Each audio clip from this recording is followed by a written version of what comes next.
Agora apoye.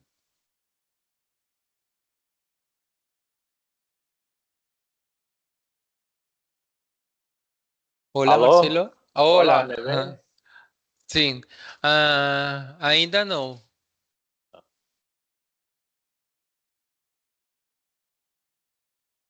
Aqui estou. Sim, eu estou escutando, mas ainda não. Não tá me vendo? Não, não está bebendo. Vamos ver aqui. Ativar. Sua câmera Sim, foi habilitada. sim, eu Ó, vou marcar no moderador já. Aqui, ó. agora. Liguei a câmera novamente. Sim, não, Tá me ainda vendo? não. Não tá me Eu vendo peguei. ainda? Não, ainda não. Eu tô me vendo, eu tô te vendo aí também. Sim, você não miro na câmera de você. Tô aqui, ó, dando tchau aqui. Sim, mas não veo você. Rapaz. Alguém me vê aí? No, Alguém me vê? Solo no, yo. Doris, ¿lo ves? ¿No es cierto que no? No se ve. No se ve, director, no No, se no ve. se ve. ¿No se me ve? No, No, se escucha, pero no se ve. Yo me estoy viendo ahí en la cámara aquí. sí, mas no. A ver, voy a apagar la cámara. Ahora Eso, voy a prender la cámara de nuevo. sí.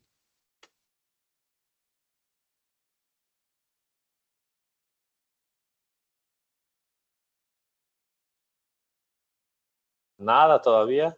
No. O intenta salir y te vuelves a conectar a ver Bueno, si ah, permite.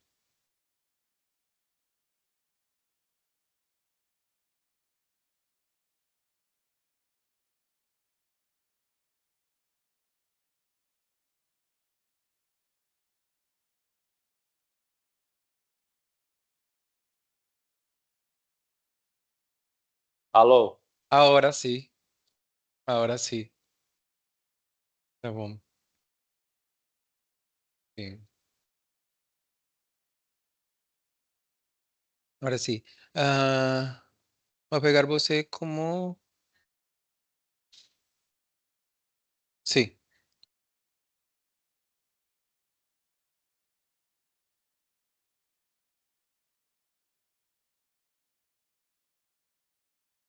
agora sí. Tá bom. ¿Todo bien? Tudo bem? Uhum. Hola, Oh, Marcelo. hola. Yo estoy mirando aquí para abajo está la cámara, pero yo tengo una otra pantalla aquí que me resulta más cómoda. Sí, listo. Listo, Y entonces, cuando... ¿quiere que empiece ya? Sí, sí, demos un minutico, terminan de conectarse y con eso pues damos inicio. Ya empezó igual la grabación porque está allí, pero con eso damos inicio. Mientras tanto, eh, agradezco diligenciar la asistencia. Ustedes ven la pantalla ahí que compartí. Sí, sí. Mientras tanto, a los estudiantes les invito, a Marcelo también, ahí está en el chat, les invito por favor registrar la asistencia. Ahí la compartí en el chat y la estaré compartiendo para que puedan ubicándose, ir ubicándose.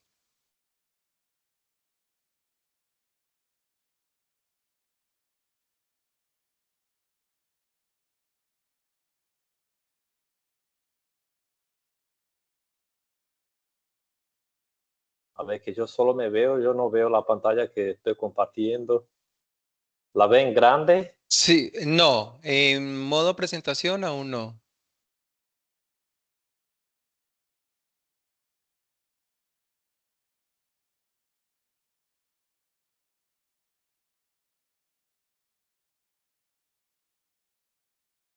¿Y ahora?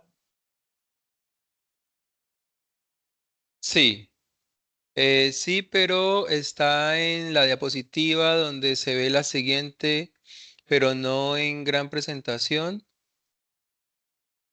Yo creo que dale en la de... Porque ahora aquí yo estoy en el modo presentación. Para mí Sí, se me y aparece como presentación.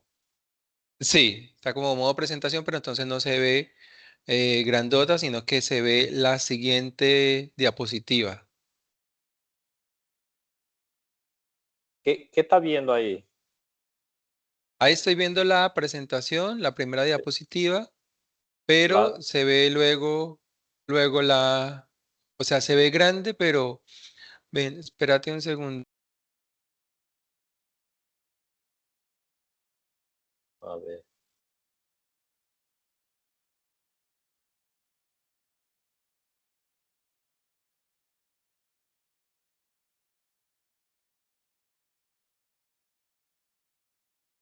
¿Y ahora qué ven? Ahora sí, sí, está Ahora mejor. sí.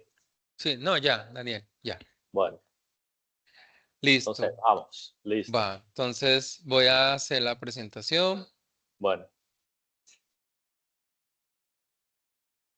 Mm, espérate, espérate que...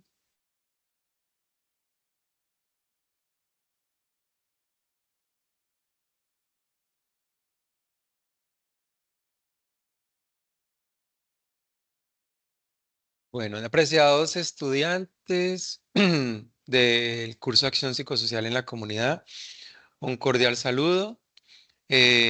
Damos la apertura a este espacio de aprendizaje invertido, hoy con un invitado internacional, quien nos va a abordar unas ¿Quién nos temáticas va a abordar? fundamentales. Presento entonces al profesor Marcelo Caligare. Él es psicólogo con maestría y doctorado en psicología social, docente de la Federal del Amazonas en Manaus, Brasil, quienes hoy nos aportará esta presentación sobre retos para la psicología social comunitaria en Amazonía. Muchísimas gracias, Marcelo. A Marcelo le había indicado, Marcelo, es una web para que la des en portugués. Dice, no, pero la quiero dar en español también porque si no, de pronto no se comprende bien las ideas. Entonces, está muy bien, Marcelo, un muy buen amigo. Somos integrantes de la Red Latinoamericana de Psicología Rural. Y qué agradable tu compañía y pues este es el espacio y bienvenido Marcelo a compartir allí todas estas experiencias que nos vas a abordar. Te presento este curso de acción psicosocial en la comunidad. Es un curso que donde los estudiantes desarrollan eh, un trabajo in situ con comunidades desde el contexto comunitario. Son uno de los cursos que abordan antes de desarrollar sus prácticas profesionales y que aborda el contexto comunitario. Entonces, es muy fundamental contar con esta experiencia, generar también ese diálogo desde también, desde otras latitudes, desde otros contextos. Reconocemos y se fortalece mucho en el curso la importancia de esa mirada del contexto, la mirada del otro, la mirada desde esas otras realidades. Y pues ese es como la particularidad en relación al curso. Asisten estudiantes que se encuentran de diferentes regiones del país, así igual que docentes. Y pues bueno, te damos la bienvenida y un gusto. Esperamos que también este espacio nos permita generar ese diálogo, ese compartir, esa sinergia para promover con ello estos importantes aprendizajes. Bienvenido. Bueno, muchas gracias, Shooter, por la invitación. Saludo a todos y todas los presentes acá. Y ya he visto a Doris, Carmen en algún otro evento también, me acuerdo. Y bueno, gracias por la invitación. Y vamos ahora a empezar aquí a hablar un poquito de esos retos para la Amazonía a partir de la psicología social, o también a la psicología social para Amazonía, ¿no? Entonces, la presentación, ustedes si quieren hacer preguntas, me pueden interrumpir mientras hablo, para mí no hay problema. Y está así mitad en portugués, mitad en español, y ustedes me perdonen si no me expreso bien, pero me voy a hacer entender. Bueno, entonces, la primera cosa que uno piensa, bueno, Amazonía, ¿no? ¿Quién son los pueblos amazónicos? Entonces nosotros tenemos que acordarnos que la historia amazónica tiene muchos miles de años, pero a partir de las conquistas ibéricas por la colonialidad, empezó un proceso de mezclas y colonización que resultó en lo que tenemos hoy. Entonces ahí en esas imágenes puede ver los barcos ahí, los conquistadores, los curas, a catequizar a los pueblos originarios y luego los primeros poblados y enseguida, después de algunos años, ya las ciudades. Es ahí en la izquierda, está una imagen de Belén. Belén es una de las capitales aquí de provincia y para fines del siglo XIX, del 1850 en delante, tenemos el caucho, que el caucho le posibilitó venta ahí, entonces, de caucho a los países europeos. Y hay mucha gente que dice que ese caucho fue uno de los combustibles de la revolución industrial. Entonces, más una conexión de Amazonía con el mundo. Y luego, después de la queda de ese ciclo del caucho, mucha gente se quedó ahí, viviendo ahí en esas comunidades ribereñas, por ejemplo. Y tenemos hoy grandes ciudades. Entonces, esa imagen ahí a la derecha está ahora en Manaus, que es una ciudad grande. Shooter ya vino aquí, es bien grande, llena de gente. Y todo eso forma el pueblo amazónico. Entonces, el pueblo amazónico fue formado por una diversidad sociocultural de portugueses, otros europeos como italianos, españoles, holandeses, ingleses, africanos, los negros africanos, sirio-libaneses también que vinieron fines del siglo XIX y XX, judíos también en la misma época, siglo XX, japoneses también. Aquí en Manaus hay un barrio que se llama Colonia de los Japoneses. ¿No? Hay muchos japoneses aquí que viven aquí también. Mucha gente del nordeste de Brasil, los nordestinos, y de brasileños de todas las regiones a partir de los años 60 con las políticas de desarrollo económico para la región. Y aparte de eso, todos los pueblos originarios, que son más de 300 pueblos aquí en todo Brasil, y muchos están aquí en la Amazonía. Y de toda esa gente, todos los mestizos, los criollos y toda la gente que se mezcló. Entonces, uno no puede decir que el pueblo amazónico es un único pueblo, como si fuera un pueblo originario, sino que el pueblo amazónico somos todos nosotros, fruto de esa mezcla, de ese mestizaje. Es un pueblo así criollo, ¿no? Entonces eso hay que dejar bien claro. De cuando estamos hablando de pueblos amazónicos, tenemos una formación sociocultural muy diversa. Y aquí tenemos imágenes de lo que uno imagina que sea Amazonía antes de mirar a la gente. Cuando uno llega a Manaus, ahí ve por el avión, esas fotos son mías, el río que son muy largos, la selva. Si uno va a visitar, se va a viajar con esos barcos de viaje, se va a las cascadas, si va al interior, en las comunidades, va a ver las casas flotantes ahí como en la imagen. Si uno va a visitar las ciudades chicas del interior, ahí ya ves referencias a las cosas amazónicas, que uno piensa que el pueblo amazónico es únicamente los indígenas. Por eso hay ese indígena ahí en la fruta esa que es el cupo azul, que es una fruta regional, con un pez ahí a la izquierda, la onza, el jaguar, como dicen, aquí se dice onza, el jaguar, y son imágenes de la selva, pero sí, también en la ciudad, aquí tenemos pueblos indígenas, como se puede ver ahí en esa imagen ahí de un evento aquí en la universidad, de pueblos originarios luchando por sus derechos. Tenemos una imagen aquí también de un lugar para ir a divertirse en los baños, que a la gente le gusta.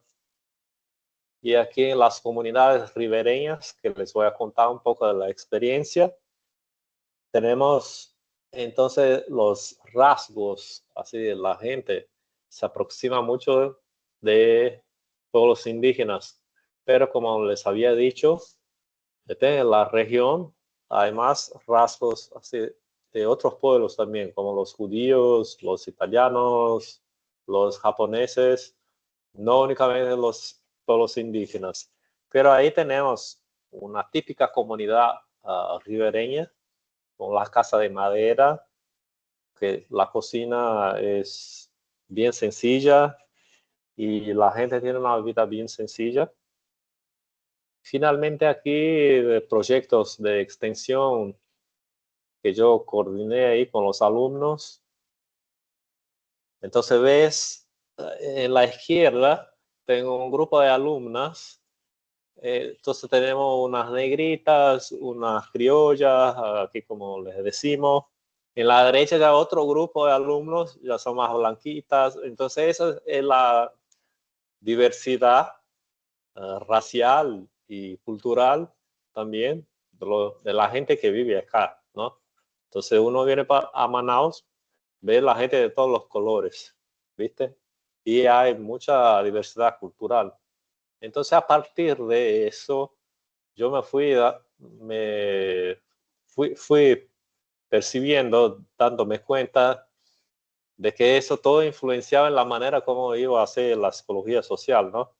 Entonces yo les voy a traer 5 casos distintos de actuación en comunidades, a partir de las cuales después yo saqué las lecciones a la psicología social comunitaria. ¿Ok? Entonces el primer caso, ahí el estudio de caso, a ver aquí, fue en una comunidad de caboclos, quiere decir de criollos. Aquí esa palabra caboclo se quiere decir al mestizo típicamente mestizo de indígena con otros pueblos, que es más morocho, y está en la región allá cerquita de Leticia, donde a la ciudad colombiana de Leticia, en Tabatinga, cruzando la frontera aquí. Entonces las comunidades, ellos decidieron cambiar su identidad de ribereños, caboclos ribereños, esos criollos ribereños, para volver a ser indígenas, pero ellos no tenían elementos de la cultura clara de indígenas, sino que ellos querían volver a ser indígena únicamente. Yo tengo publicado eso en artículos y todo, en mi tesis de doctorado. Querían volver a ser indígenas para tener acceso a las políticas públicas de salud, porque para los pueblos indígenas hay una política diferente que la población nacional. Entonces, había ya un desprestigio, no sé si me entiende, el desprestigio quiere decir así que una devaluación de la gente que vive en las veras de los ríos, por los bordes del río, en la región aquí que se llama Várzea. La Várzea es la región donde se llena el río todos los años. Al contrario de la tierra firme donde nunca se llena, la Várzea es esa región. Entonces una desvalorización de la gente que vive ahí por el poder público. La gente que vive ahí tiene dificultades de acceso a los derechos sociales, entonces servicios sociales básicos como acceso a escuela, a salud, a seguridad social por el Estado. Y entonces ellos adoptaron como estrategia política recuperar las raíces indígenas, ya que el Estado no les daba así suficiente atención por ser en poblaciones ribereñas comunes, digamos. Pero si fueran indígenas, ya no eran comunes, eran indígenas con derechos sociales garantizados por el Estado. Entonces, por eso ellos cambiaron de identidad, recuperaron la ancestralidad de los abuelos y abuelas, y ellos han hecho una institución representativa de las comunidades ahí alrededor, se juntaron y fueron a luchar por sus derechos y lograron. Y yo estaba en ese proceso, acompañé todo ese proceso de cambio identitario. Entonces ese fue una lección muy importante que tuve de las identidades colectivas de la gente ahí ribereña por la lucha por derechos sociales y territoriales. Entonces, el reconocimiento por las identidades colectivas autoatribuidas les garantizaba derechos territoriales, derecho cultural, derechos sociales de acceso a políticas públicas y acceso y uso a los recursos naturales ahí en la comunidad. Entonces yo me he dado cuenta que la lucha por reconocimiento no es solo para reconocer, para que diga, ay, mira ahí, nosotros somos ribereños o indígenas. No es únicamente un reconocimiento colectivo o personal, sino que está asociado a los derechos por políticas públicas. Y eso entonces está más allá del ámbito de la conservación de la naturaleza y de las políticas de desarrollo. Y entonces esas identidades colectivas tienen características de esa cultura local, que es la organización en grupos representativos, que eso sí tiene que ver con los pueblos indígenas. Entonces ese primer caso me enseñó la fuerza que tiene la colectividad para reunirse por una identidad colectiva y luchar por derechos, más que simplemente el reconocimiento cultural. Después nosotros tenemos un segundo caso, que son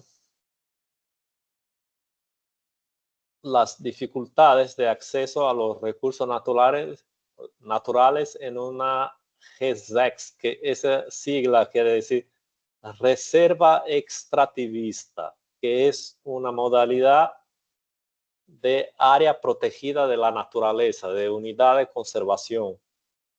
Entonces, en todo el mundo hay áreas protegidas de la naturaleza, y aquí en Brasil hay algunas modalidades, y una de esas modalidades se llama GESEX, que es Reserva Extractivista, que fue inventada por un cauchero que se llama Chico Mendes, que era un cauchero aquí famoso porque él fue asesinado en los años 80, y él inventó esa cosa del extractivismo por los caucheros. Entonces esa reserva extractivista que se llama Ahuachi Paraná, es un nombre ahí local, en la región ahí del río Amazonas, Solimões, ellos también demandaban uso de las maderas, pero los gestores de esa unidad de conservación no querían que ellos usaran los recursos naturales para producir unos productos así de madera chiquititos para venta y garantizar así renta. Ellos no querían eso. Entonces hay una ley del SNUC, es la ley de esas unidades de conservación de las áreas protegidas, que define lo que se puede y que no se puede hacer en la naturaleza. Entonces hay una ley más grande, digamos.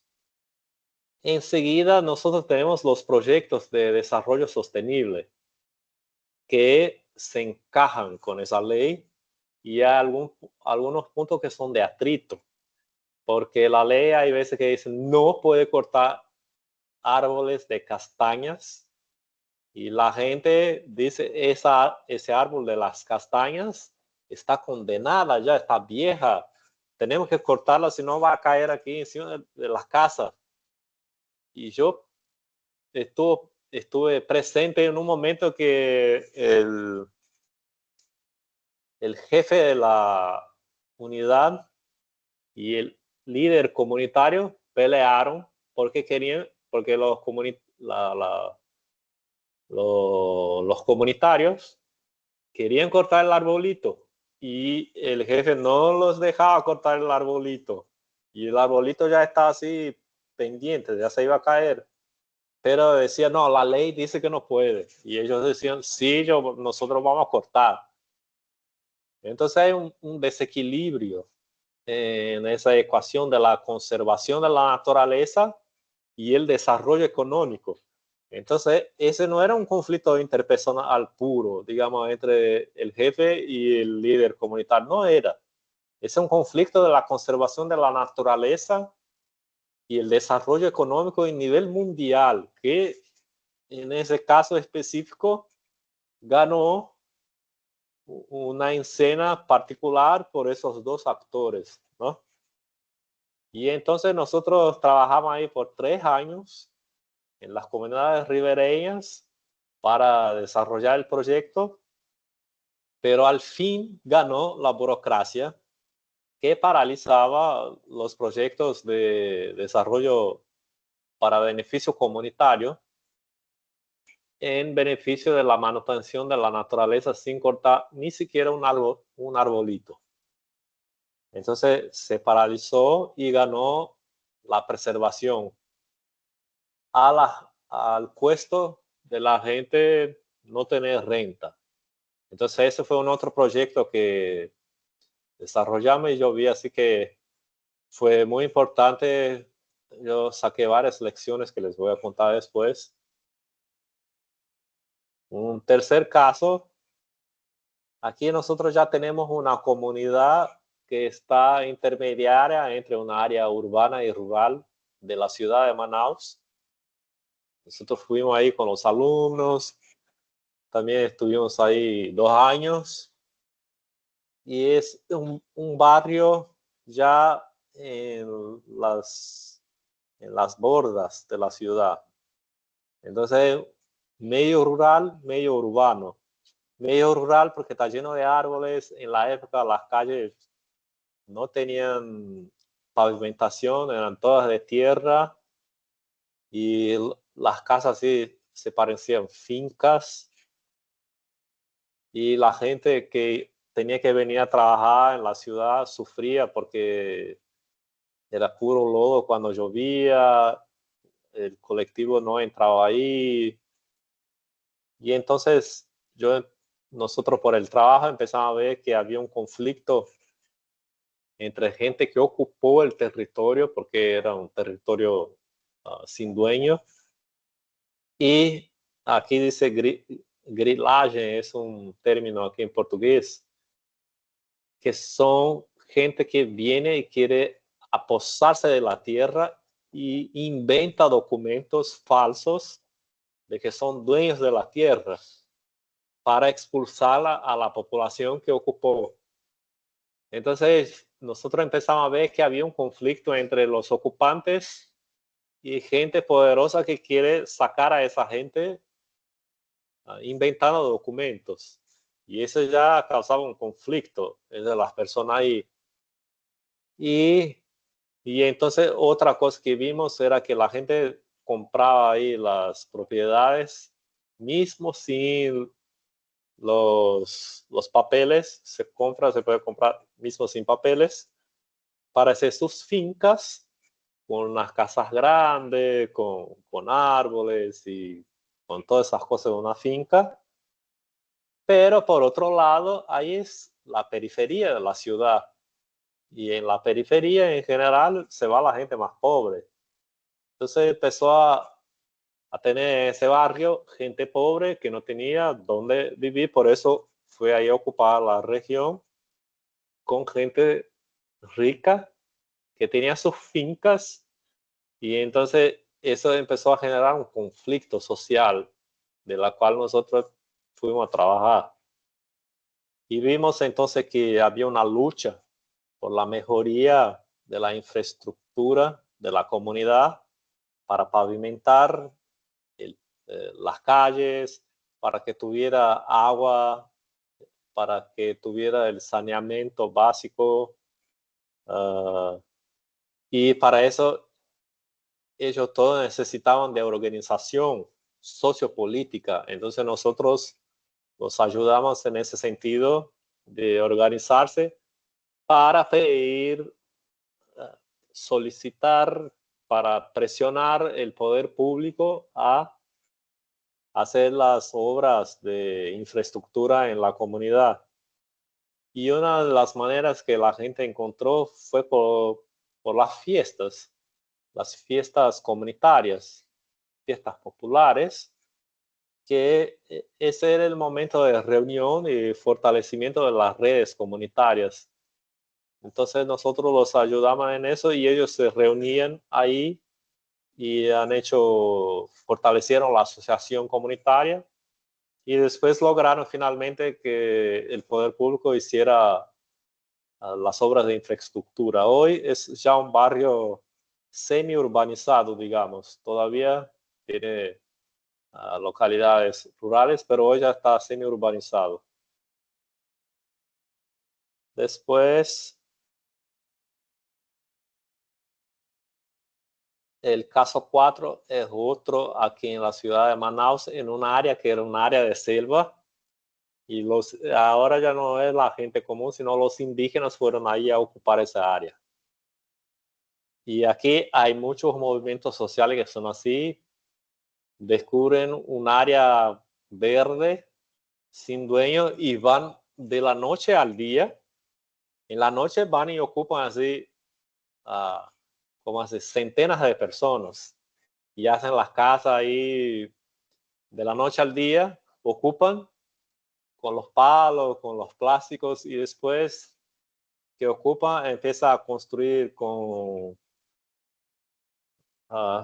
esos materiales aquí más durables.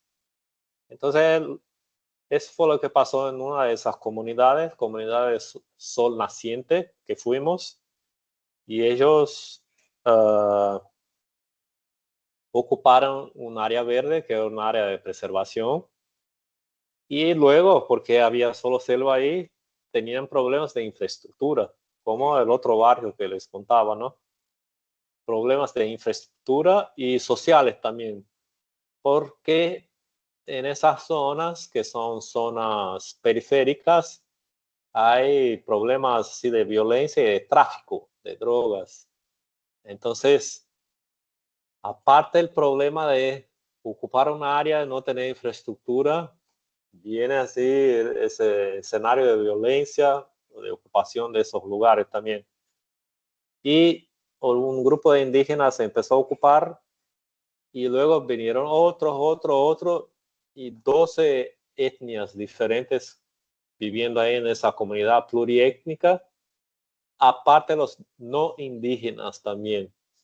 Entonces, por esa diversidad cultural, digamos, étnica, cultural, social.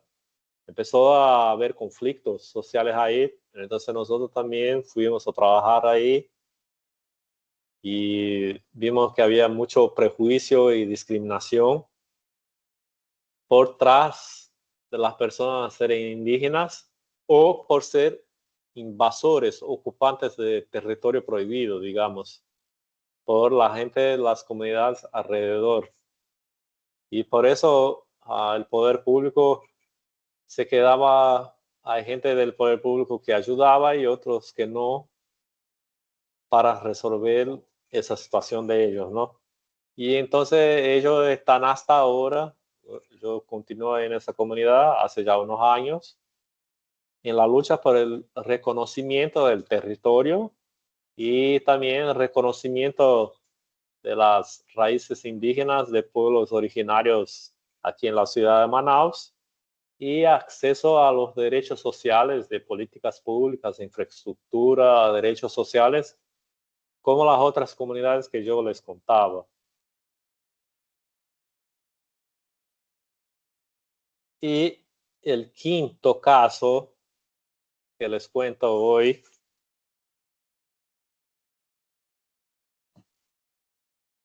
la agroecología y los alimentos orgánicos. Entonces aquí en las cercanías de Manaus hay una otra ciudad que se llama Iranduba y hay una asociación de productores orgánicos.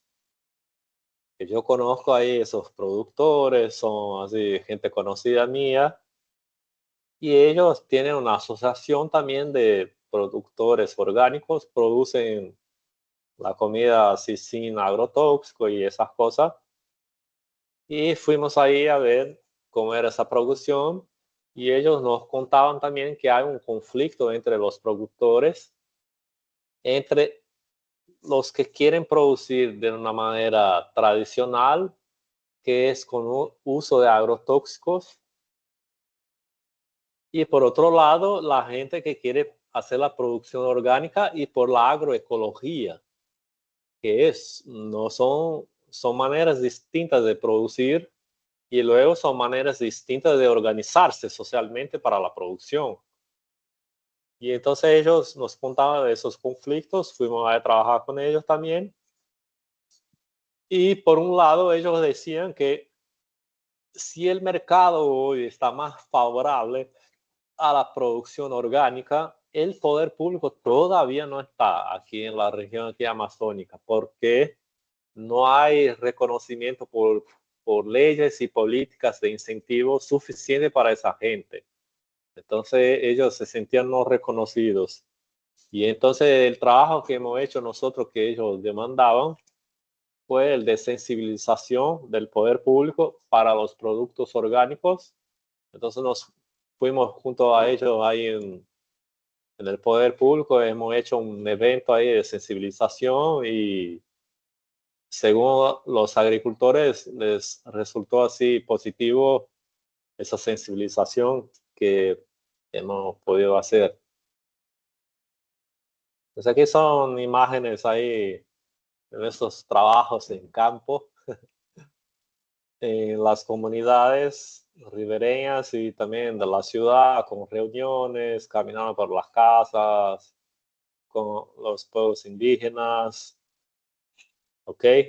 Trabajando junto a ellos. ¿Y qué fue que esa experiencia me mostró? Que nosotros tenemos que considerar otras perspectivas de ser y existir, y no son esas nuestras occidentales tradicionales que aprendemos en la universidad. Para empezar, varios pueblos indígenas aquí dicen es una unidad entre cuerpo, espíritu y territorio. Es una unidad eso, no son cosas separadas. Porque si uno echa agrotóxicos en el agua, se enferma el cuerpo, se enferma el cuerpo de tomar agua contaminada. Entonces, por eso ellos dicen, Si se maltrata el territorio, se maltrata al cuerpo.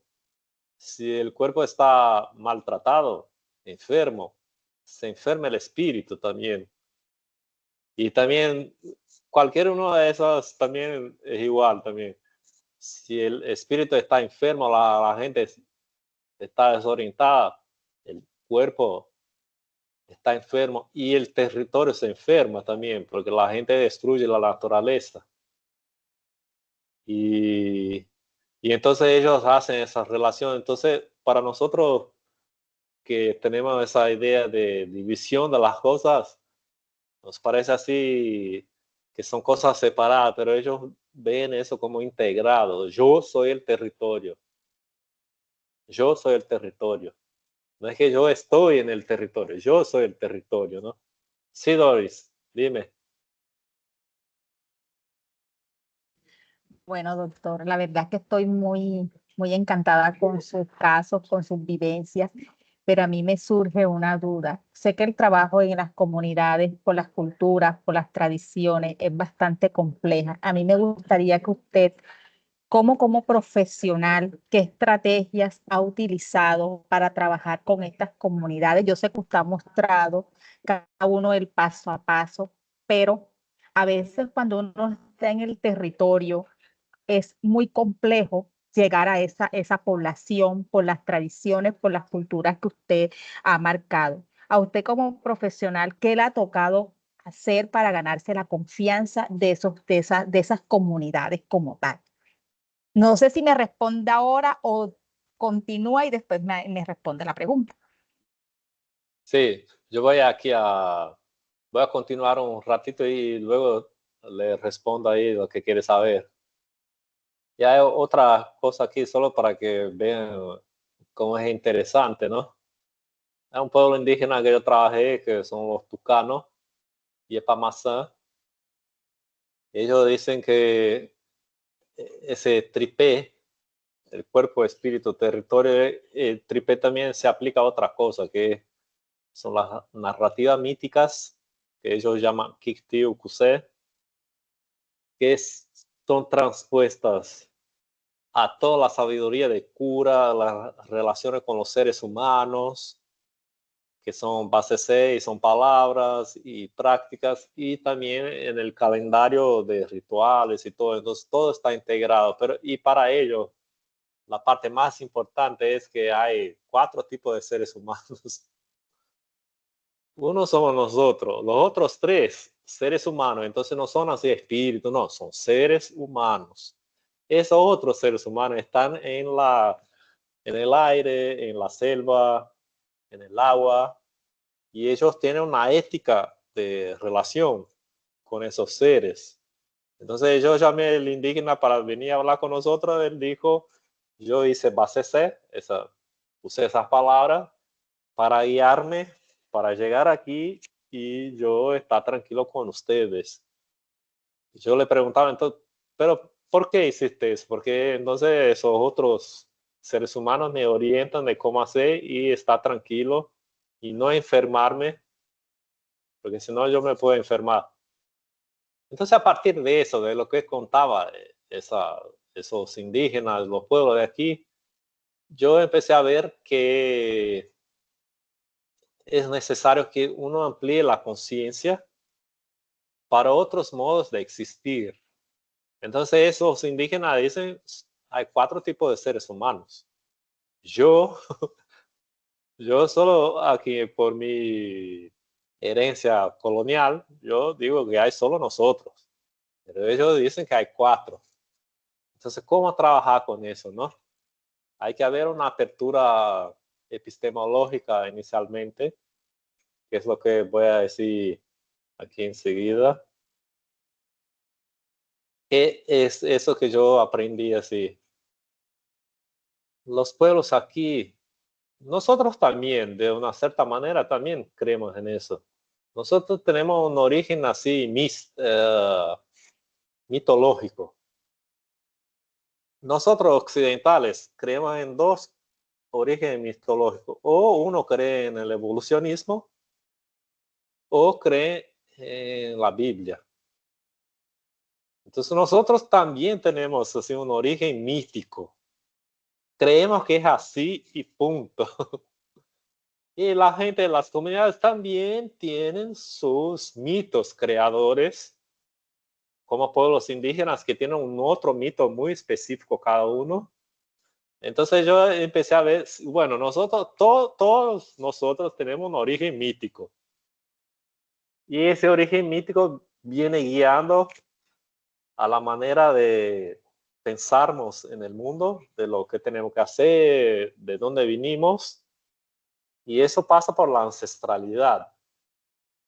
Entonces esa ancestralidad, ¿quién son? Son nuestros antepasados, a empezar por nuestros papás, después nuestros abuelos, nuestros bisabuelos, que en una historia de tradición y de traslados, como les contaba, que en el pueblo amazónico es la historia de todos esos antepasados que se cruzaron por la colonización, por políticas económicas, por contextos socioculturales y que resultó en nosotros hoy ahora.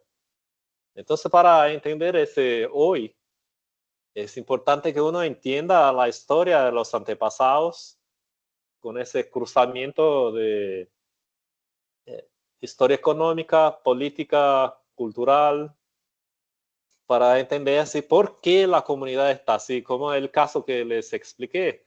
Ellos decidieron, ahora queremos volver a ser indígenas. ¿Por qué ellos eligieron eso? Porque tenían una historia de antepasados con raíces indígenas que les permitía ahora en el presente tener derechos sociales. Entonces ellos han elegido eso. O esos indígenas que han venido a la ciudad, no tienen dónde vivir, se fueron a ocupar un área verde, han destruido ahí para hacer las casas y ahora están demandando del poder público que los reconozca porque ellos son ciudadanos también, aparte de ser indígenas, son ciudadanos. Entonces ellos quieren reconocimiento. Eso todo tiene una trayectoria que viene así de los antepasados. ¿Por qué no tienen territorio? ¿Por qué fueron explotados? Porque llegaron a la ciudad y quieren tener reconocimiento. Entonces en la ancestralidad nosotros encontramos muchas cosas en la historia pregresa.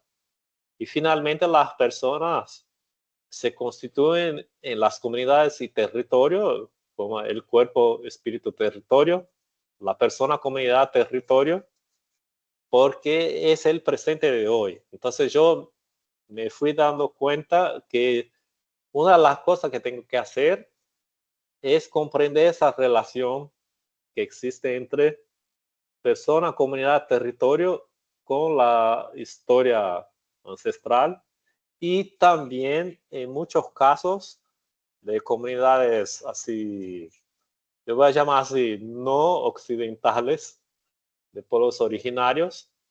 Sí, también hay algo de la mitología que los guía así en el cotidiano, ¿no? Y aparte eso también me llevó a la comprensión así de qué es la persona, porque para muchos pueblos aquí, lo que me hace gente es el cuerpo. El cuerpo nos hace gente.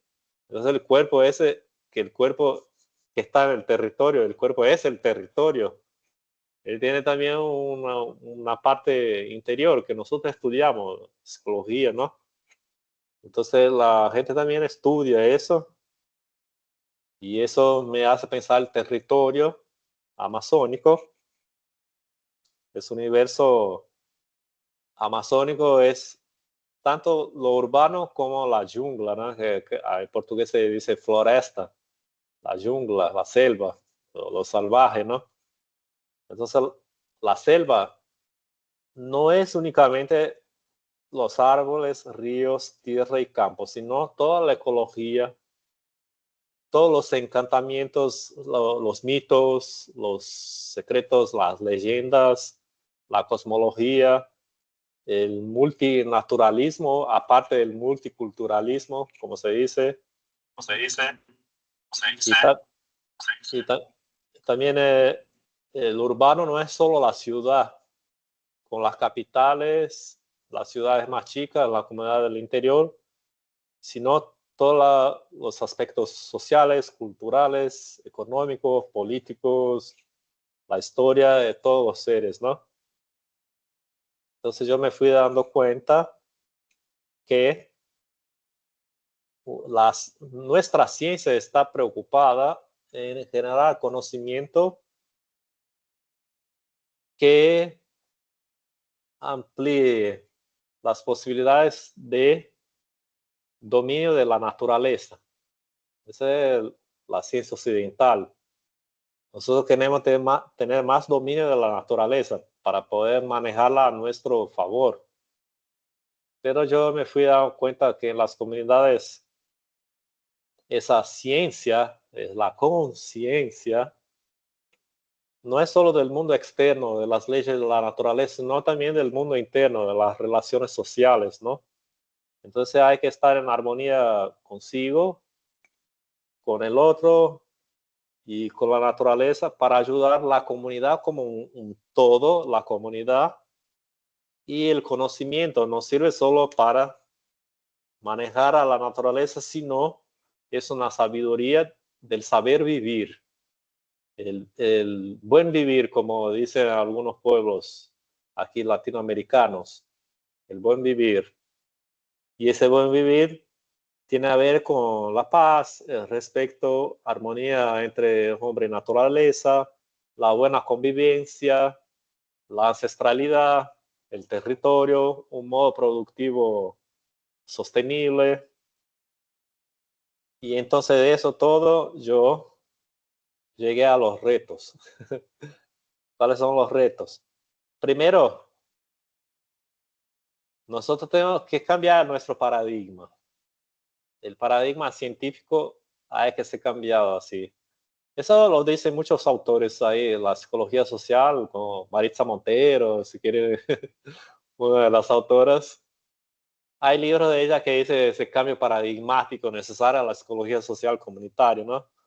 Entonces yo pienso que un cambio epistemológico inicialmente. Primero porque las fuentes no son solo experimentales, sino que las fuentes son diversas. Hay mucha gente aquí que dice que tiene contacto con otros seres, ¿no? Como les contaba esos indígenas, tiene contacto con otros 3 tipos de seres humanos y que les transmite conocimientos. Hay gente que dice que obtiene sabiduría por los sueños. Eso también los antiguos, mucho se habla de los sueños. Por las prácticas, por la observación, por el sentipensar, por la intuición. Entonces hay muchas maneras de obtener conocimiento. ¿Qué es el conocimiento? Es solo los números que obteníamos por el método experimental o también son sabidurías por otros métodos. ¿Y cómo es que ontológicamente entonces, ¿no? Ontológicamente. ¿Quién es la persona, el ser humano que tiene esos sueños, la intuición, la vivencia, la observación de la naturaleza, que comparte diálogos con otros seres humanos? ¿Quién es esa persona? Es una persona que tiene un interior y un exterior de este cuerpo aquí que todos tocamos, y tenemos nuestra parte interior que la psicología estudia, y muchos dicen que esa parte interior también es espiritual. Entonces, para mucha gente en toda América Latina, nosotros tenemos que aceptar que tenemos una espiritualidad, digamos, que la ciencia dice que no tenemos, pero yo tengo al menos. Yo tengo espiritualidad. Entonces, mucha gente con las que trabajamos en las comunidades, ellos dicen así. ¿Y cómo eso se traduce en un método? ¿Cómo eso se traduce en método? ¿Cómo agir metodológicamente? Aparte, nosotros tenemos procedimientos que yo digo así sensibles, que son los experimentos o los cuestionarios que uno marca un X ¿Te gusta vivir aquí? Sí, no, más o menos. Aparte de eso, nosotros también podemos tener las vivencias con la gente, donde la gente nos va a hablar y vamos a construir conocimientos juntos por la asamblea de personas que cambian palabras, sentimientos, expresiones, vivencias de vida. Luego, por esa perspectiva, el otro es participante de la construcción del conocimiento. Él no es fuente del conocimiento, él es el participante del conocimiento. Él construye conmigo el conocimiento. Es un co-constructor del conocimiento. Cuando nosotros empezamos a ver el otro como un ser que construye conocimiento y no solamente como un objeto, mucha cosa cambia ahí, mucha cosa cambia ahí. Entonces, por eso hay una negociación entre los agentes internos y externos. El conocimiento está en esa relación entre agentes internos y externos. Por eso los métodos yo veo hoy en la psicología social comunitaria hay que ser participativos. No hay otra posibilidad. Hay que ser colaborativos, participativos, porque el otro, ese otro ser humano que tiene su espiritualidad, su cuerpo, sus relaciones comunitarias, comunales, tiene su historia, su pertenencia a los colectivos, su ancestralidad, sus mitos, todo eso, nosotros vamos a estar compartiendo con esas personas y decidiendo en cuál dirección vamos a caminar con el proyecto conjunto. Por eso que ellos dicen, hay mucha gente aquí ya se enoja si el investigador llega solo a hacer preguntas y no deja nada. Hay gente hasta que cobra ya, cobra. Yo conozco a algunos indígenas que dicen, me quiere entrevistar, 200 reales, porque al menos plata voy a ganar. Entonces, bueno, ¿qué vamos a ganar todos nosotros? Vamos a hacer un proyecto conjunto donde van a ganar ustedes cosas concretas que vamos a construir juntos. Entonces, en esas comunidades donde yo fui, yo los ayudé en cosas que ellos pidieron de que entramos en contacto, en acuerdos para decidir. Entonces, desde el punto de vista ético, nosotros tenemos que tener buenos códigos de relación con las personas, los seres, los ambientes, la ancestralidad, la cosmología. Y yo digo ahí a mis alumnos, primero tenemos que tener un respeto al otro, ¿no? Al menos respetar. Si me dice que tiene 4 tipos de seres humanos, bueno, yo respeto. Luego, aparte del respeto, hay que tener una apertura al otro, que esa es una parte difícil y yo también hablo mucho de eso en las clases. Apertura al otro y no miedo. Apertura, no el miedo, porque una tendencia natural es que tengamos miedo al desconocido. Pero tenemos que cambiar eso por el otro lado y el desconocido sea algo que nos interesa, que tengamos así interés. Entonces la relación ética parte de eso. ¿Quién es? ¿Cómo me relaciono con ese otro ser humano? Y política también porque tengo que tener respecto al modo de vida. ¿Y para qué estoy haciendo ciencia? ¿Para qué? Esa es la dimensión política. ¿Para qué estoy produciendo ciencia? ¿Solo para publicar mis libros? ¿Para ampliar el conocimiento científico? ¿O para que eso sirva para el buen vivir de la gente con quien estoy trabajando? Ese tiene que ser el objetivo último de la actuación de nosotros. ¿Qué es una buena vida para ustedes? Entonces nosotros vamos a trabajar en ese sentido. Entonces, por esa manera, yo veo que la acción comunitaria me enseñó que nosotros tenemos que tener un cambio epistemológico general. ¿Y qué son esos nuevos direccionamientos, nuevos rumos? Primero hay que cambiar inmediatamente, hay que cambiar ahora, digamos. La relación con la naturaleza, nosotros no somos separados, sino que estamos en la naturaleza.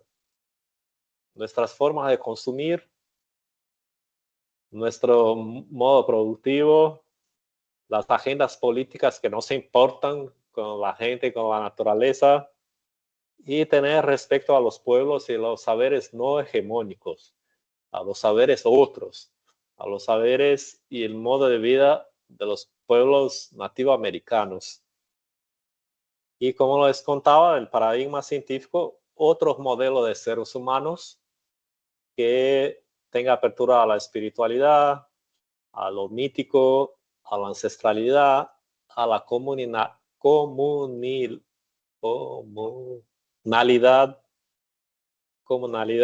como dicen ahí los mexicanos, una visión integralista, entonces cuerpo, espíritu, territorio, todas las dimensiones que uno puede pensar, metodologías colaborativas y participativas.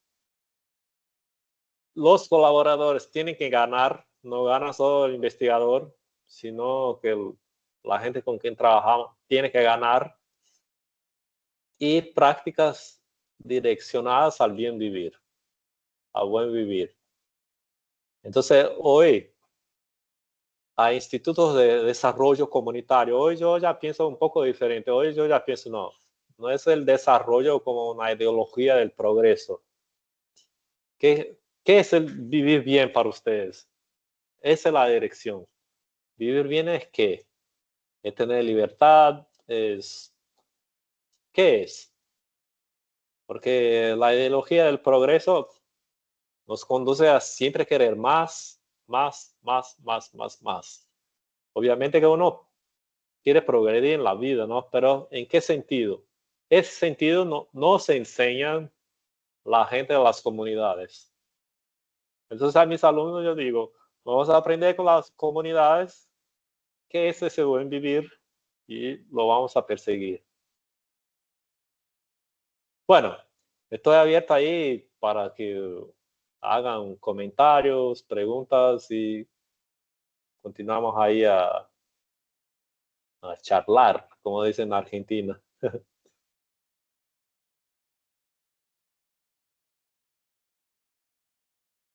Bueno, Marcelo, fíjate que en el curso, ahorita que también hablas de lo que tiene que ver el cuerpo y el territorio, una de las metodologías que se desarrollan es el corpograma, pero no sé si igual la tengas presente, pero no hacemos el corpograma de forma individual, sino que hacemos esa cartografía a partir del cuerpo, pero en colectivo, teniendo en cuenta lo que corresponde a, a lo que les une como comunidad, eh, que también forma parte de sus diferencias, de las subjetividades, pero que cuando hablamos de comunidad, pues se tienen elementos en común, que es lo que favorece y permite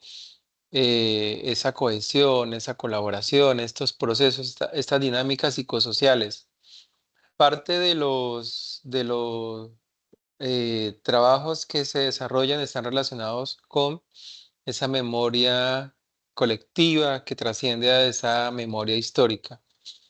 En relación a eso, quisiera consultarte cuál ha sido esa forma de expresión desde las comunidades ancestrales, de las comunidades indígenas, frente a esos procesos de resistencia desde su territorio, desde su resistencia no solo frente al desplazamiento y muy fundamental cuando vos hablas de las características y hay una percepción también compleja de lo que es igual la Amazonía ahora.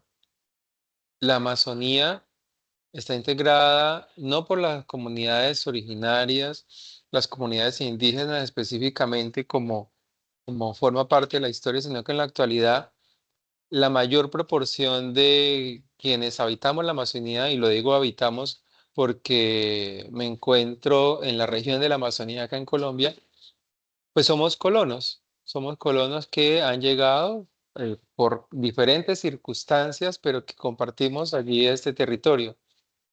Pero volviendo al tema de la pregunta es, ¿cuál ha sido el valor más significativo frente a estas rutas o procesos de resistencia y de resignificación que que se ha podido evidenciar o que quizás tenga algunas características dentro de las experiencias que nos has compartido? Mira, bien interesante esa pregunta, ¿no? Porque mismo que seamos los colonos, nosotros somos los amazónidas, digamos, porque a partir del momento que vamos viviendo acá, nos vamos transformando también, viviendo aquí de acuerdo con nuevas culturas, hábitos, con el ambiente y todo eso, entrar en contacto con esas historias de esos pueblos. A mí me resulta muy interesante, yo fui a esa comunidad pluriétnica y el cacique, ¿no? ¿Me entienden? El cacique, ¿no? El líder.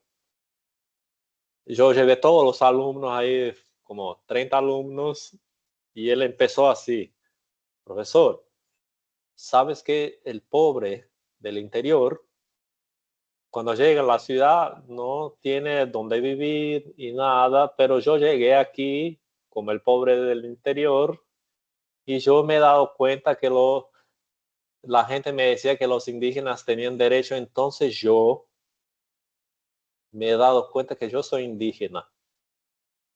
Entonces, eso que me dijo me impactó mucho porque él vino no reconociéndose como indígena, él vino como un pobre del interior.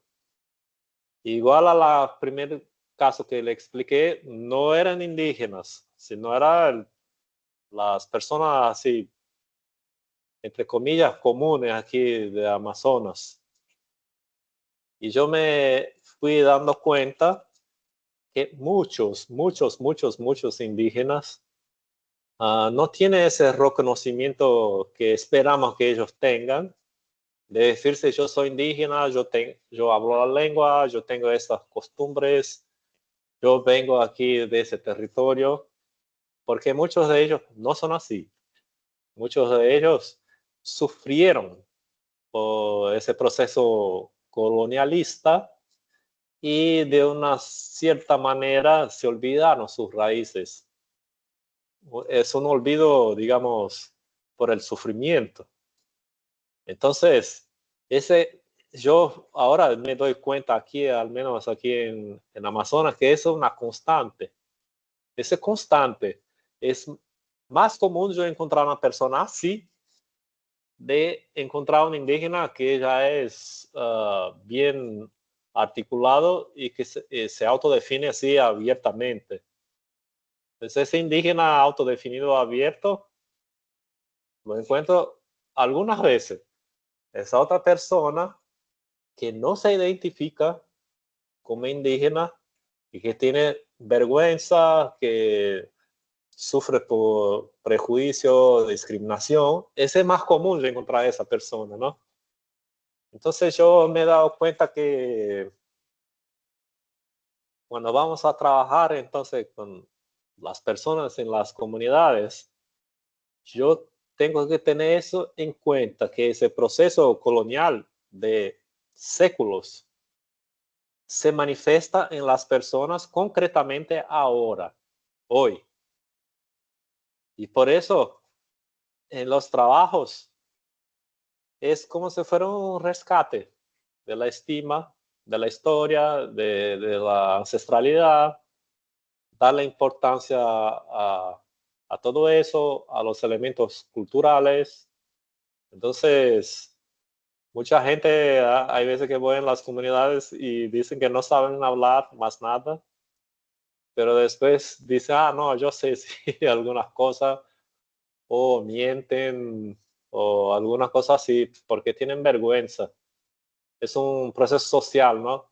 Entonces, entendiendo ese proceso social, es posible trabajar para construir una nueva imagen de qué es ser un descendiente de indígena, qué es ser una persona que vive aquí en la ciudad,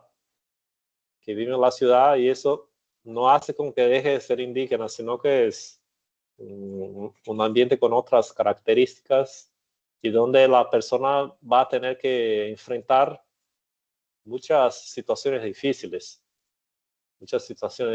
Entonces, yo veo así que una de las importancias del trabajo, entonces, conocer bien quiénes son esas personas que estamos trabajando nosotros, quiénes son, cuáles son las historias personales, las historias de los colectivos, y la colectividad en ese sentido tiene una gran importancia, como ¿no? Estoy así viendo que tiene una gran importancia, porque es el colectivo que hace con que yo tenga el pertenecimiento. Si es un colectivo sufrido, todos no se reconocen. Si es un colectivo fortalecido, entonces todos se reconocen. Entonces ese trabajo de reconocimiento, fortalecimiento de las redes comunitarias, de lo que es lo comunal, es una de las cosas que tenemos que trabajar en esa perspectiva social comunitaria.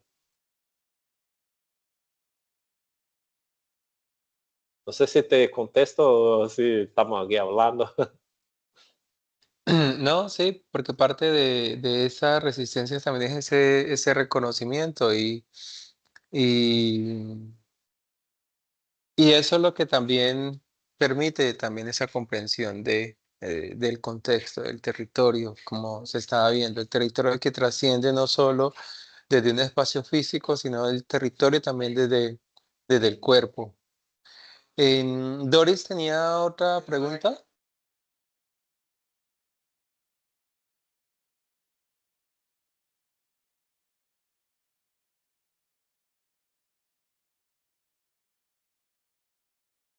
Hola, Doris. Bueno, director, realmente interesante. Lo felicito a nuestro exponente por acompañarnos en este proceso con los estudiantes. Realmente todo lo que usted acaba, sus investigaciones, son muy enriquecedoras para nuestro proceso y más que como estamos trabajando con comunidades. Y esta es una experiencia porque usted mencionó algo que son las tradiciones, las costumbres, y a veces en nuestro quehacer profesional y en ese proceso dejamos a un lado de pronto el sentir de las comunidades. Usted tiene como ese contacto con esa empatía con las comunidades y siento que eso ha generado un gran aporte a sus investigaciones como tal. Pero sí me gustaría que nos revele su secreto de cómo usted ha impactado, porque ha impactado a estas comunidades como tal, porque trabajar de pronto que uno está en ese proceso, trabajar con las comunidades, a veces se torna un poquito complejo en ese de pronto el choque cultural y muchos aspectos más. Cómo nosotros desde nuestra perspectiva, desde nuestra formación como psicólogos, podemos llegar a esas comunidades sin que ellos de pronto se sientan amenazados. ¿Cómo usted ha hecho ese proceso de esa manera impactante en las comunidades en este caso? Entonces me gustaría que nos revelara como el secreto, como los tips, como las estrategias. ¿Sí me escucha, director? ¿Sí me escucha? Sí, muy buena pregunta, muchas gracias. Yo dedico una parte de las clases a los alumnos. Yo siempre les digo, el primer contacto es determinante del trabajo entero, así, el primer contacto, ¿no? Entonces, ese primer contacto, yo siempre comento que solo hay dos posibilidades. O yo busqué la comunidad y le ofrezco el trabajo, o ellos me buscaron y yo les digo, sí, podemos trabajar. Entonces, todos esos trabajos que desarrollé siempre fueron así. Nunca uno está caminando ahí y mira una comunidad, voy a parar aquí. Hay siempre una dirección. Y eso, entonces a partir de eso, bueno, yo busqué una comunidad o fui buscado por una comunidad. ¿Cómo vamos a trabajar ahora? Los primeros contactos, siempre les comento, hay que ser así contactos auténticos. Una persona tiene que ir con apertura afectiva, de querer conocer, ayudar, de querer trabajar. Hay que dejar el celular así en el silencioso. Hay que estar disponible para trabajar con las personas. En el momento que está ahí, no está haciendo otras cosas, sino que está ahí disponible para escuchar, para hablar, para las interacciones, para cambios. Y les comento a los alumnos que hay que tener esa apertura afectiva al nuevo, que el nuevo no tiene que ser algo que me asuste, que me dé miedo, sino algo que me posibilitará crecer en conocimientos, en crecer en relaciones. Entonces, con esa apertura interior, apertura a lo nuevo, a un nuevo trabajo, una apertura de tiempo, una apertura así de disponibilidad, que solo voy a trabajar en esas 2 horas que voy a la comunidad, voy a estar ahí integralmente esas 2 horas en esa comunidad, no voy a estar haciendo otras cosas. La gente siente,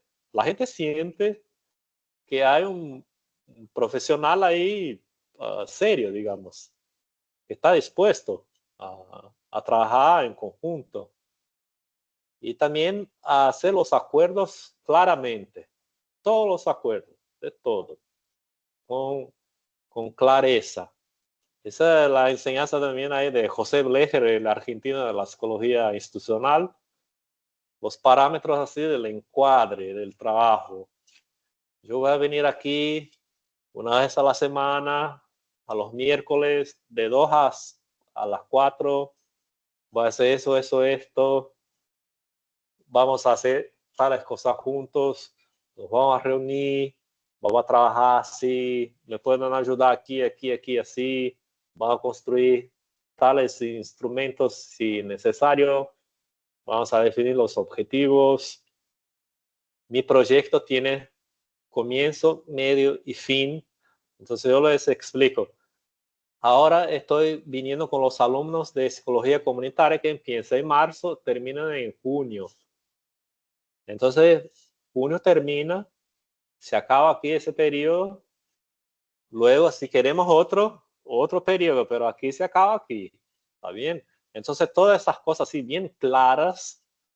Entonces la gente ve así que estamos trabajando con seriedad y con apertura a ellos, ¿no? Como les contaba, ¿qué va a ganar la comunidad? Yo ahora ya no llego así, solo gano yo. ¿Qué vamos a llevar para ustedes? ¿Qué van a ganar ustedes? ¿Qué van a ganar ustedes? Entonces yo ahora también a mis alumnos yo les recomiendo, nunca vayas la primera vez queriendo sacar cosas como papeles escritos, la anuencia de la comunidad. No, vas una primera únicamente para conocer y si quiere que la persona se agrade de vos, llévale llévale algo. Que yo llamo antes, ¿qué están necesitando? ¿Están necesitando de algo? ¿Quieren que lleve algo? Entonces hay veces que me piden, estamos necesitando aquí de alguna comida, vamos a hacer una fiesta, necesitamos de auxilio de cosas. ¿Sí? ¿Les puedo? Llevo. Entonces las personas ven que yo estoy dispuesto a dar y no solo a recibir. Entonces esa disposición a dar es lo que garantiza una apertura a la comunidad también, porque ellos van a dar, entonces ellos quieren recibir. Y así con esas esos primeros contactos sin pretensiones de ya sacar cosas, eso hace que se construya un vínculo de confianza y ese vínculo es sólido, suficiente para que de ahí podamos empezar el trabajo. Entonces, con el vínculo se puede empezar el trabajo. Entonces, yo digo, nosotros, hay en esos textos de psicología comunitaria, se dice la familiarización. Pero yo digo así, yo digo, no es que yo voy a ser parte de la familia de alguien, porque después yo vuelvo a mi casa y ellos se quedan en sus casas, sino que nosotros nos vamos a sintonizar. Hay que tener una sintonía. Entonces, una sintonía donde yo y ellos, mi equipo y la gente de la comunidad está en sintonía para trabajar juntos por este tiempo. Y luego vamos a trabajar bien. Cuando se concluye el trabajo, se va ahí, se devuelve lo que hemos producido, que nosotros académicos nos gusta así producir relatorios, artículos, esas cosas, ¿no? Entonces, toma, aquí está, aquí impreso, aquí también en PDF. Aparte, si hemos hecho alguna acción social, como hemos hecho muchas veces, eso ya es el propio resultado, ¿no? Y una reflexión final, también siempre pido una reflexión final a la gente. ¿Qué fue que ustedes llevan de ese encuentro con nosotros? ¿Qué ganaron ustedes? Entonces, ellos hablan de los encuentros y eso me agrada también. Ese es el secreto. Bueno, muchas gracias por compartir su experiencia. Bueno, también tengo una última duda. En el primer caso que usted relacionó sobre las adaptaciones sociales de las comunidades, en este caso amazónica, usted habló de esa pérdida de identidad de algunos integrantes. Usted desde su rol, ¿cómo hizo para que ellos volvieran a adquirir esa identidad que ya habían perdido?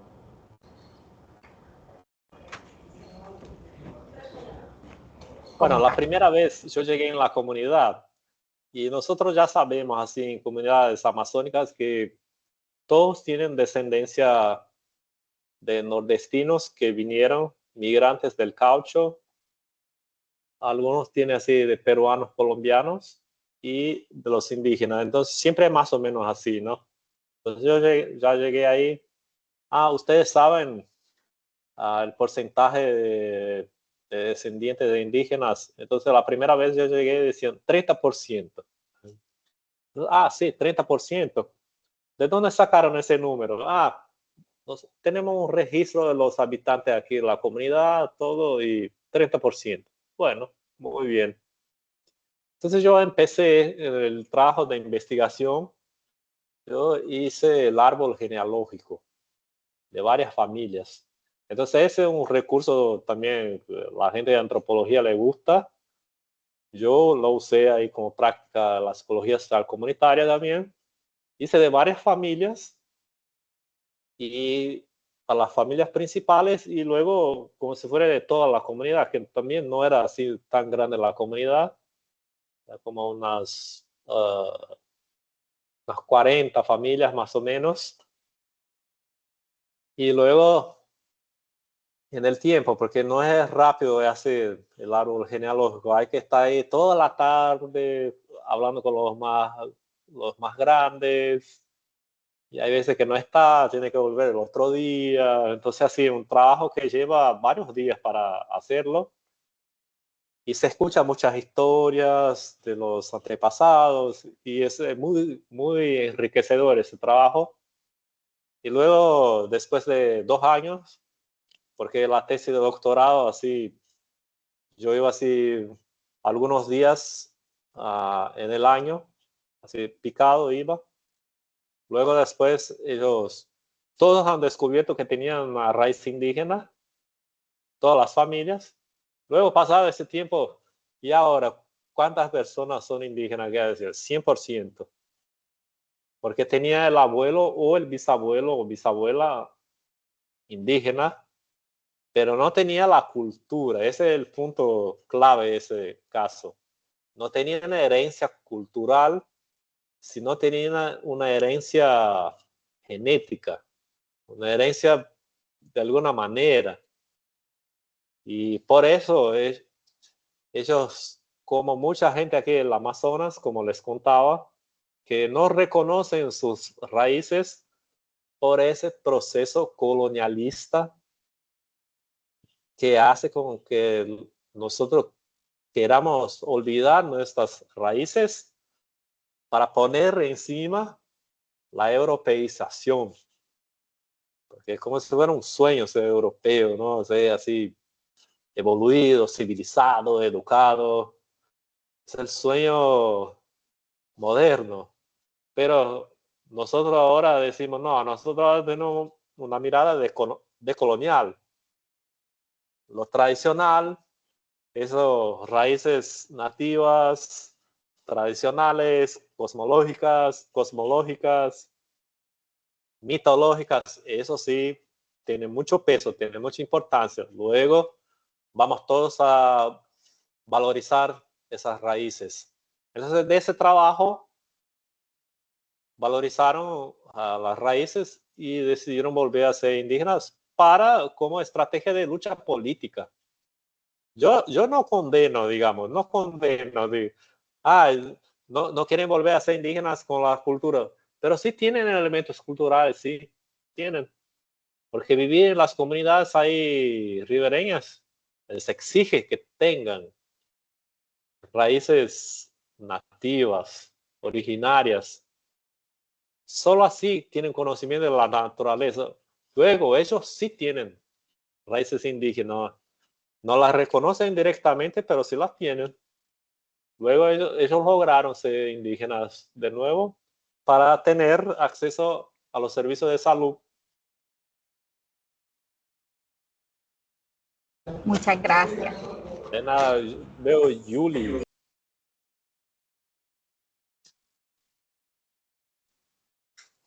Muy buenas tardes. Gracias por este espacio. Quería consultarle lo siguiente. ¿Cuál ha sido su principal reto o desafío acompañando a estas comunidades? El principal desafío, reto, ¿no? De acompañar a esas comunidades es percibir que la colonialidad es un proceso que todavía dura hasta ahora. Ahorita estamos así con un proceso colonialista. Entonces, sabiendo de eso, teniendo clareza que el proyecto de modernización, de civilización, de progreso, es de apagamiento de las culturas locales, de las historias, de la ancestralidad, de lo mitológico. Sabiendo de eso, entonces, mi reto principal hoy es cómo hacer con que las comunidades recuperen su historia, sus tradiciones y sus ideas de buen vivir para conducir sus vidas según lo que ellos mismos dicen que es una vida buena. Es el principal reto. Y no una visión desarrollista generalizada. Entonces, vamos a desarrollar las comunidades. ¿Quién pidió eso? Entonces, mi reto es, ¿qué quieren ustedes? ¿En cuál dirección quieren ir? ¿Qué es una vida buena para ustedes? ¿Quieren ir para ahí? Vamos a ir. No necesariamente es desarrollo, ¿viste? Ese es el reto.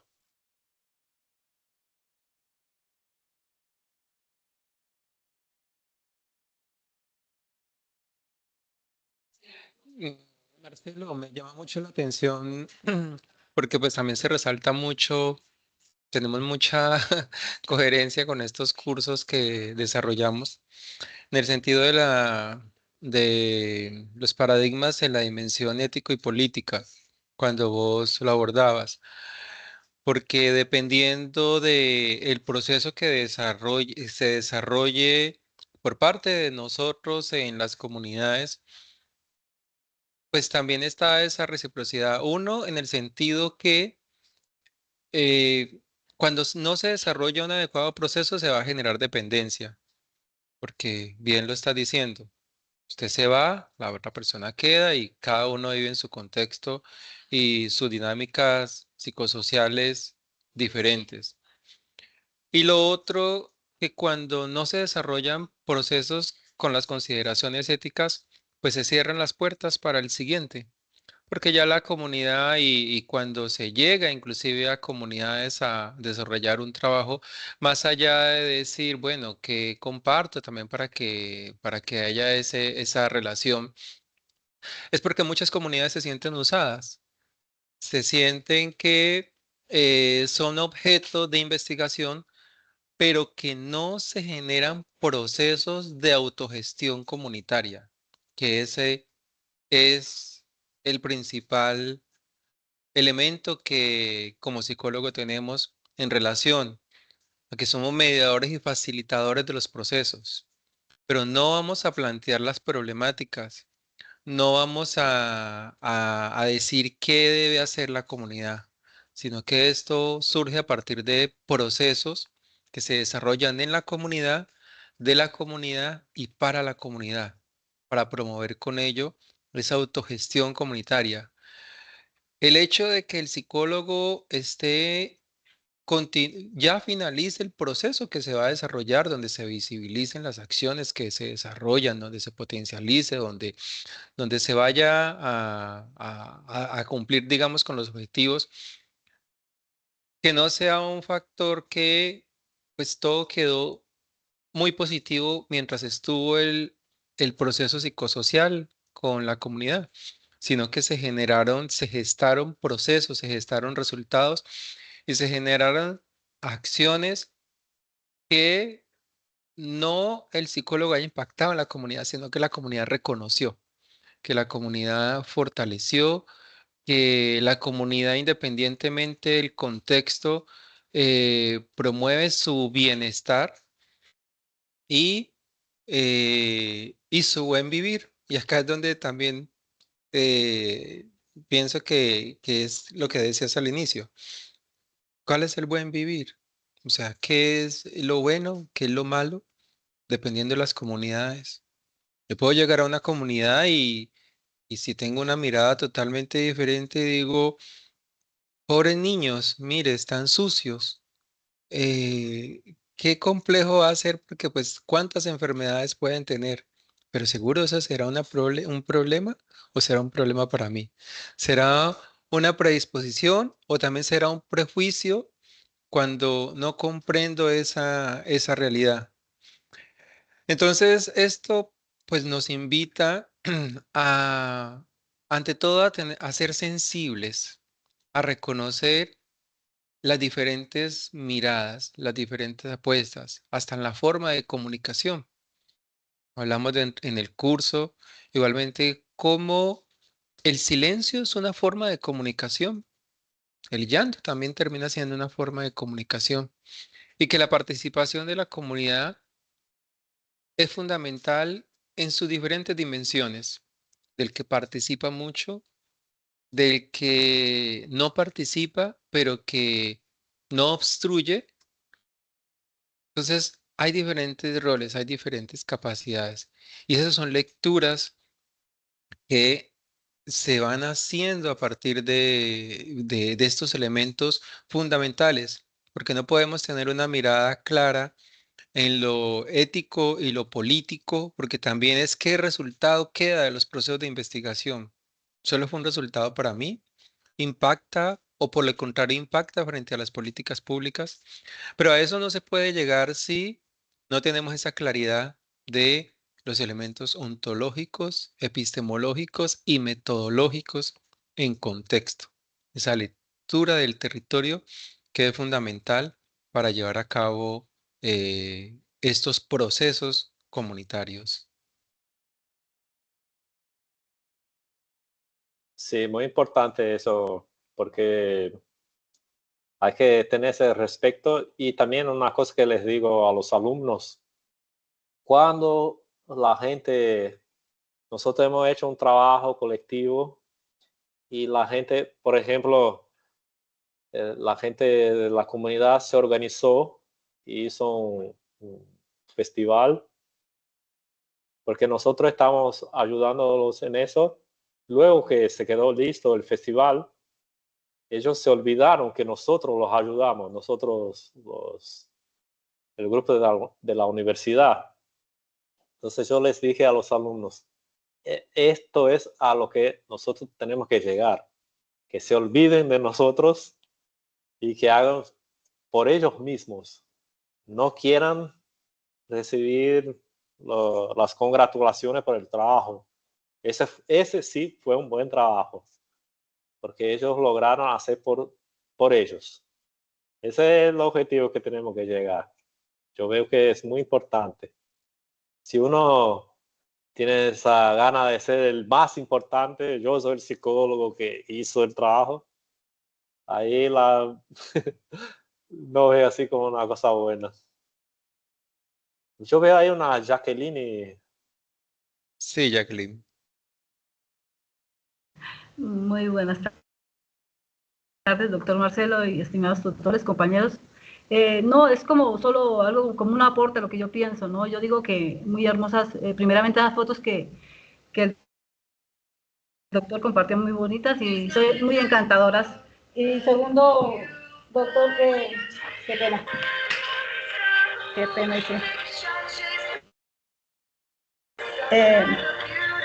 No, lo que pasa, lo otro es que yo decía es que, por ejemplo, nosotros le hacemos perder la cultura a nuestros pueblos indígenas cuando permitimos que los gobiernos no hacen algo por ellos, porque permiten que, por ejemplo, ellos cuando necesiten algo vengan a las grandes ciudades y se ven obligadas a cambiar su idioma para poder acceder a muchas cosas, ¿cierto? Cuando nosotros vamos allá, los obligamos a que ellos cambien su idioma para poder compartir con nosotros.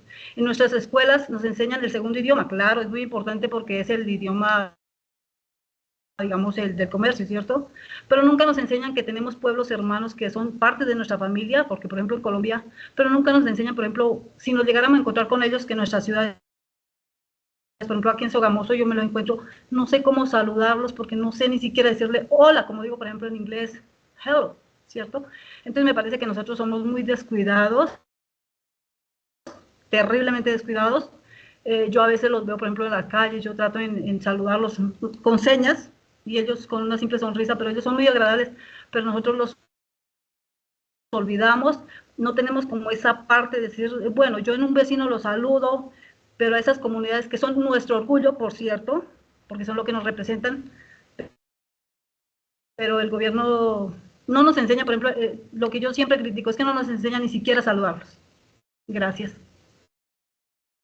Muy importante ese comentario, Jacqueline, porque ese es el proceso colonialista, digamos. No es solo el gobierno, sino una historia, una trayectoria histórica de colonización que los que vinieron de afuera quieren apagar lo que estaban aquí. Entonces, cuando uno se da cuenta de que eso pasa hasta ahora, entonces uno empieza, como has dicho, a saludarle en la calle, a aprender algunas palabritas, a respetar su historia, que es una historia dura. La historia ahí de los pueblos indígenas es una historia durísima. Yo siempre digo a los alumnos, de vez en cuando llamo a una persona indígena para las clases, para que hable todo, y las personas siempre llegan a la universidad y reclaman de todo. Hablan mal de la universidad, de la gente, del gobierno y de la historia y de todo. Y yo les digo a los alumnos, ¿qué querían ustedes? 500 años de opresión y quiere que la persona venga aquí y hable así de cosas maravillosas. No, no va a hablar de eso. La persona sí tiene una historia ancestral de opresión. Luego, cuando uno le da apertura para que hable así como está haciendo, ellos empiezan a tener voz. Y darle voz es una cosa importante. Ese es uno de los retos también en la psicología, social comunitaria es dar voz a las personas, a las mayorías populares latinoamericanas, como ya hablaba Martín Baró, darle voz a las personas del pueblo para que hablen, para que se expresen. Y nosotros entonces tenemos que entender todo eso para poder trabajar con ellos, como para trabajar por esa vida mejor, como estamos hablando.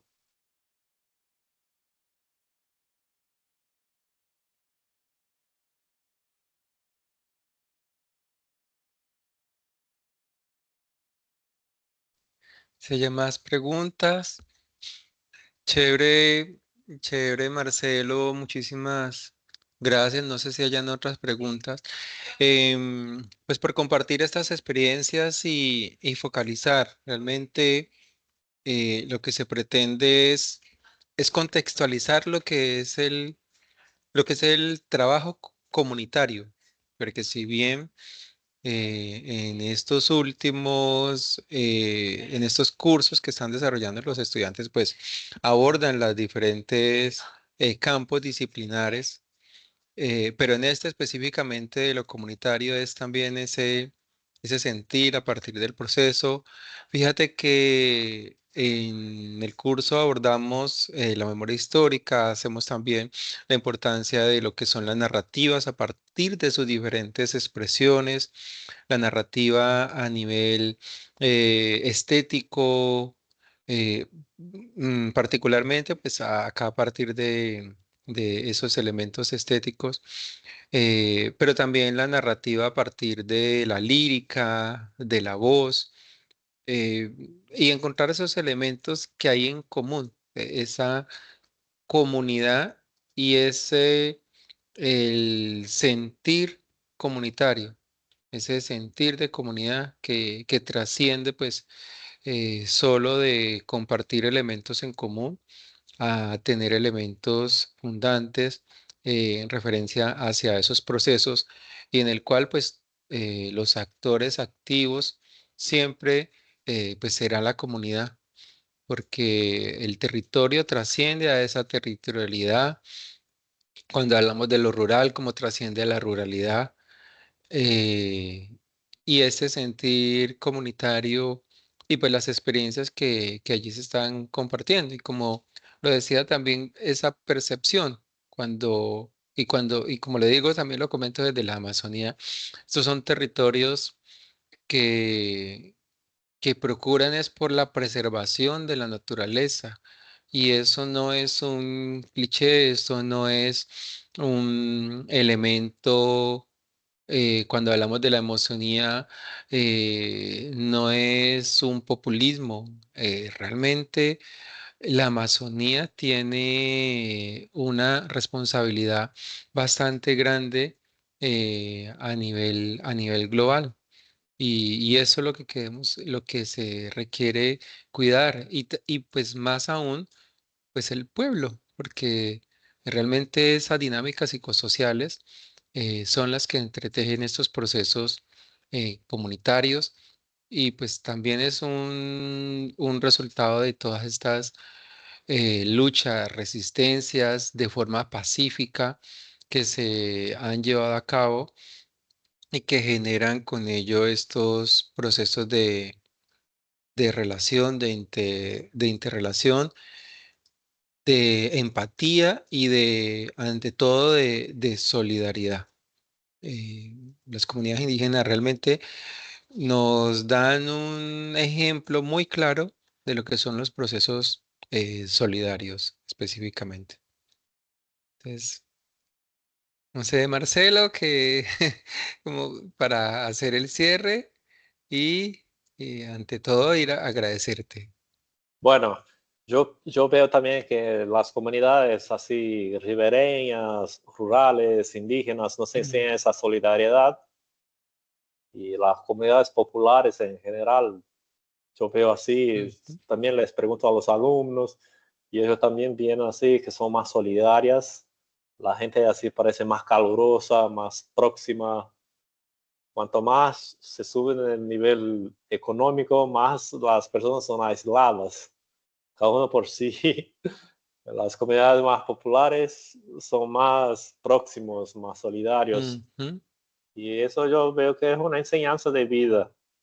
Yo prefiero entonces por eso estar así en ese tipo de comunidad donde nosotros nos importamos unos con los otros, tenemos relaciones más próximas, humanas, que obviamente hay atritos, pero eso nos hace sentir vivos también, que estamos viviendo, ¿no?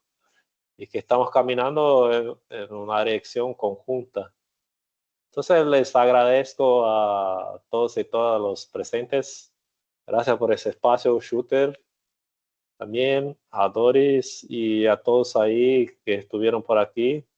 Muchas gracias. Saludos aquí amazónicos, aquí de Brasil. Y espero verlos en otras oportunidades. A usted Vale. muchas gracias. Muchas gracias por esos excelentes aportes y esperemos que otra vez nos acompañe acá en la red. Bueno, gracias. Vale, Marcelo, muchísimas gracias.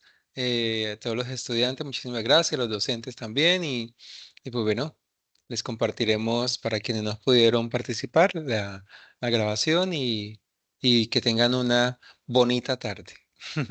Chao. Muchas gracias.